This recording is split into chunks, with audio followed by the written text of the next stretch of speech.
Donc, Son Excellence, Madame Edith Ssempala est avec nous.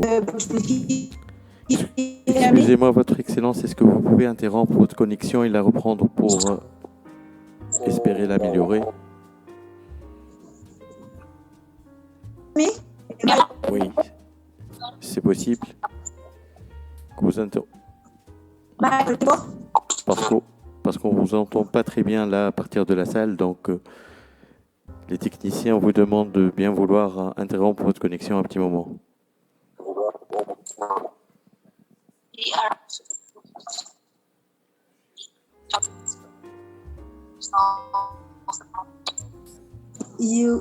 Can you hear me? Si vous pouvez éteindre votre caméra. Yes.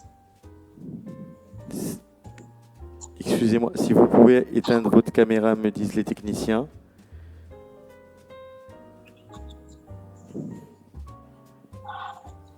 Et la réallumer juste après.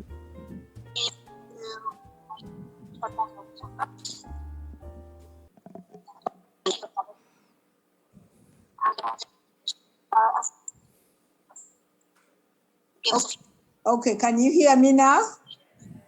Is it better? Yes. Merci beaucoup, madame. Okay, thank you very much. Thank you. I want to begin by extending my deep appreciation to Cass and SALMA for the opportunity to attend, and more importantly, for organizing this conference. I want also to appreciate the other presenters that have presented before me. I have listened attentively, and it seems like the challenges that we have are very similar. Madam Vice President from Costa Rica recommended the three things that could be done out of this conference: education, women leadership, and platform of exchange. And I think those are wonderful suggestions. I would probably like to add on socialization of children, because one of the challenges that we are facing as women are a result of how we have been raised, how we have been brought up.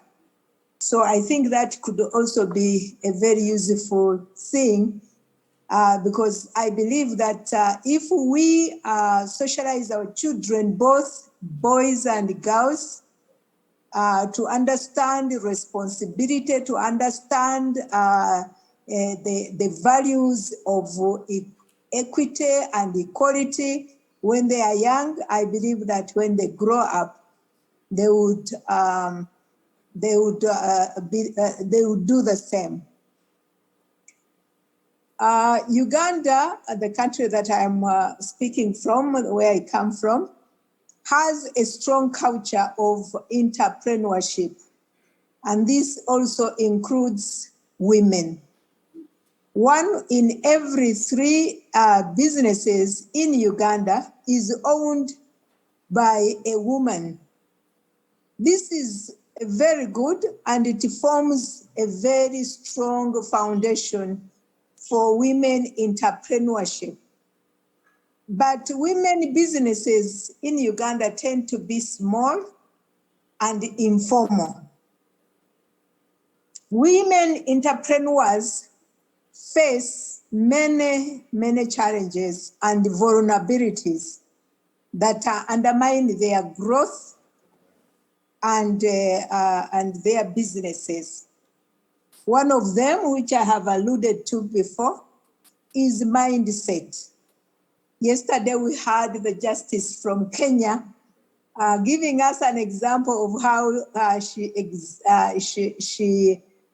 exerted herself in front of heads of states, and that has to be done.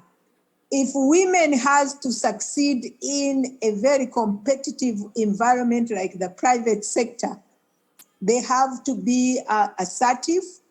They have to know that they can. They have to be go-getters. And therefore, the mindset of women, both in the private sector, in entrepreneurship, but also generally, is very, very important. And this mindset is, once liberated, is the kind of mindset we should impart on our children, because we are the first to socialize children. 2, lack of capital and access to credit. In Uganda, credit requires collateral, which in most cases is land. And here, there are many, many challenges, because women do not own land. They are beginning to own land, to buy land, but the laws of inheritance and other laws prohibit or discourage women from owning land, which means then that when they need a credit, they have no collateral. The other area is workload. The women are so overloaded with their professional work, but also their home care, because home care has been relegated to women. So you find that women, they come home tired, like after a long day of work, but they go straight to the kitchen to take care of, preparing and in some cases even cooking food. So this workload needs to be addressed if women are able to succeed in their endeavors, in this case, in their enterprises. COVID-19 has had a severe negative impact on all sectors, including the labor market, and has affected more women than men. In sub-Saharan Africa, the studies indicate that 43% of women-owned businesses have closed, as opposed, for instance, to 34% of those owned by men. COVID has also had other negative effects on women. Gender-based violence has increased significantly, as well as teenage pregnancies. COVID has, however, demonstrated that women are resilient and they are pivotal in playing roles that assist families and societies to overcome or to survive. During a lockdown in Uganda, the first lockdown, we saw some women sleeping in markets and something for their families. That was a lot of sacrifice.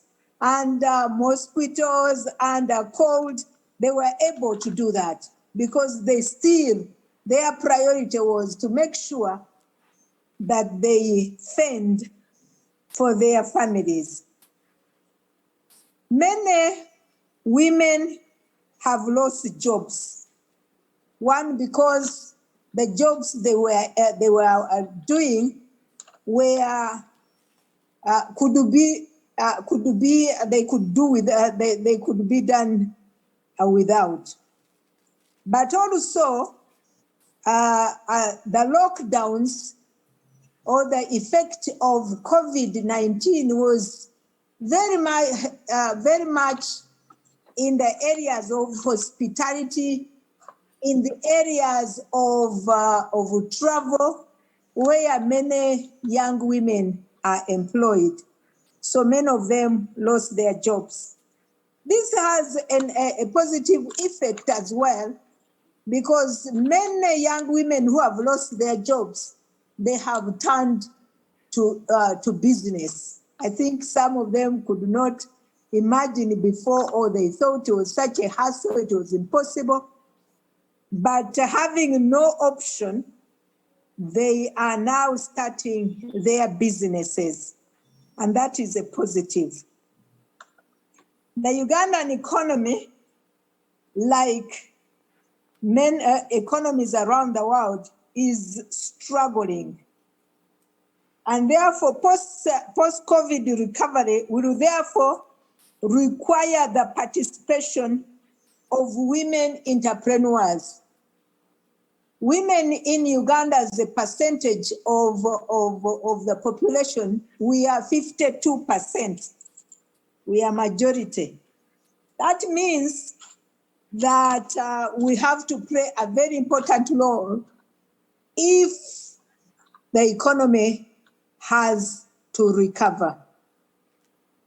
It is, of course, women entrepreneurs can add substantially to economic growth and poverty reduction. We have seen that when women have money, or when women are able, they take care, their priority is family. They take care of their children. I don't know elsewhere, but in Uganda, some men, when they have money, there is no guarantee that their children will go to school. But every woman who has ability takes their children to school. So therefore, the benefits for women's participation in income generation, in entrepreneurship, is multi-purpose and is very, very important. So what can we do then? Now that we realize that that women entrepreneurs play a pivotal role, or are very, very important, what is it that needs to be done better in this recovery process? One, we think women entrepreneurs should be targeted and in terms of support. So they should be supported to grow their businesses and assisted so that their businesses can upgrade to more profitable sectors. There must also be skills training. As I said earlier, many of our entrepreneurs, women entrepreneurs and small businesses, they are semi-skilled. So skills training becomes very, very important. And most importantly, access to credit and to the market. So it is very important, therefore, to target women also who have the potential to grow. There are women who have the potential, who have the skills, who have the other abilities to grow, but they need another push, another level. Because of lockdowns and prolonged school closure, Ugandan schools are still closed, unfortunately. Many young women have become pregnant, and some have even been married off. So we are advocating, therefore, that those girls, those young girls who have become pregnant, they must be given special attention and assisted to go back to school once schools open. And also those who have lost their jobs, they should be targeted specifically in order to reskill them and be able to empower them to go back to the labor market, those who were in the labor market. This is not, of course, going to be easy because we do not have child care facilities. We do not have, that target those kinds, say, for instance, whereby a child who has become pregnant or who has a small child can go to school with her child and the child can be taken care of. Of course, we also have to deal with the stigma that is attached to girls becoming pregnant, where they will be ridiculed and stigmatized and made to feel that they are less. So psycho support is also very, very important for those girls to be able to cope and be able to go back to school and continue with their education. I said earlier that one of the challenges that women face is the workload. And I also associated it with socialization. But I believe that, of course, socialization is a long-term goal, but we must begin. In the meantime, we believe that it is important to alleviate care burdens through provision of child care options and also engaging men in equalizing care responsibilities. It is important that women are able to cope. And as we have already said, that it is not just a human right for the women, but it also makes a lot of economic sense. And therefore, we believe that governments, international organizations, must develop programs to assist women entrepreneurs address the challenges which I have enumerated above. Once that is done, I believe that women will be able to play a pivotal role in the area of recovery after COVID-19. Finally, let me also speak towards the issue of the role of women leaders, because I think we have advocated in some cases the women in very high profile positions where they can have impact on policy, but in some cases we find that they are just mouthpieces of the gentlemen that are bosses. So I think that area that really need part is the role of women leaders in the political arena and also in business. We expect a lot from these women.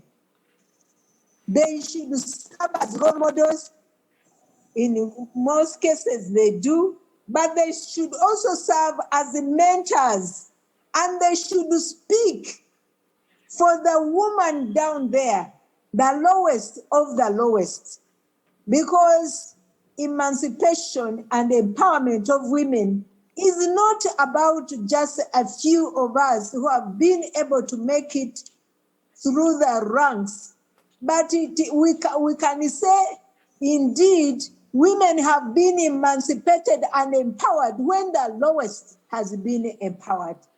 And that is a responsibility for all of us. Speaking to the gentlemen, I know that mostly it is a women's conference, and there are very few gentlemen there. I want to thank you, but I believe that as we continue pushing, we must also engage men. Somebody said that it is not possible for us to make it on our own without men. Men are going to, yes, so they must be sensitized and encouraged to be our champions. Here in Uganda, we have something called male champion. Male champions are those males that are champion women causes, that empower, not only champion in words, but also empower. Yes, I probably didn't introduce myself, so let me end up by doing that. Yes, I served as ambassador of Uganda for many years. I was in the Nordic countries, and I enjoyed really seeing the role the women in the Nordic countries play. I was in the United States, and I was at the African Union, and lastly, I was at the World Bank before I returned home.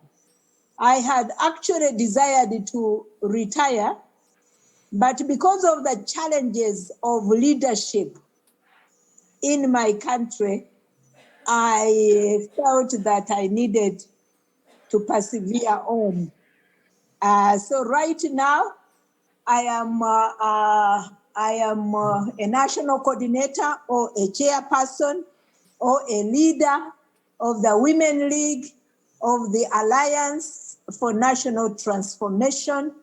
That is a young party that was formed about 2 years ago that emphasizes the role of values in leadership, because we have had so many changes in Uganda, and every change has been worse than the other.